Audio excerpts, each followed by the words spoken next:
নমস্কার বন্ধুরা, আবারও চলে এসেছি ট্রেনের সংক্রান্ত সমস্যা নিয়ে। তাহলে দেখো বন্ধুরা, আগের যদি শর্টসটা দেখে থাকো আমি কিন্তু অঙ্কটা বুঝিয়েছিলাম। এবার দেখো ওই থিওরিটাকে বেস করেই কত কম সময় অঙ্কটা সলভ করব। বলেছে 180 মিটার দৈর্ঘ্যের একটি ট্রেনের গতিবেগ কত, 90 কিলোমিটার পার আওয়ার। ট্রেনটি কত সময় ইলেকট্রিক পোস্ট হোক, এমনি পোস্ট হোক, ট্রি হোক, মানুষ হোক, ক্রস করতে নিজের ডিস্টেন্স যায়। তাহলে বলেছে যে কত সময়, টাইম জানতে চেয়েছে। টাইমের ফর্মুলা কি? টাইম ইজ ইকুয়ালস টু কি, ডিস্টেন্স বাই স্পিড।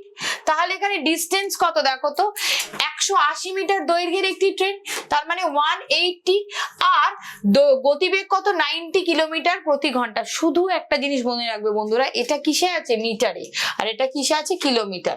তাহলে কিলোমিটারটাকে মিটারে কনভার্ট করতে গেলে এখানে কি করবে, 90 কিলোমিটার পার আওয়ার কে মিটার পার সেকেন্ডে কনভার্ট করতে গেলে 5/18, দ্যাটস ইট। এখানে 5 দিয়ে কাটো, 5 5 25, 3 5 15, 16 17 5 6 30, তাই তো।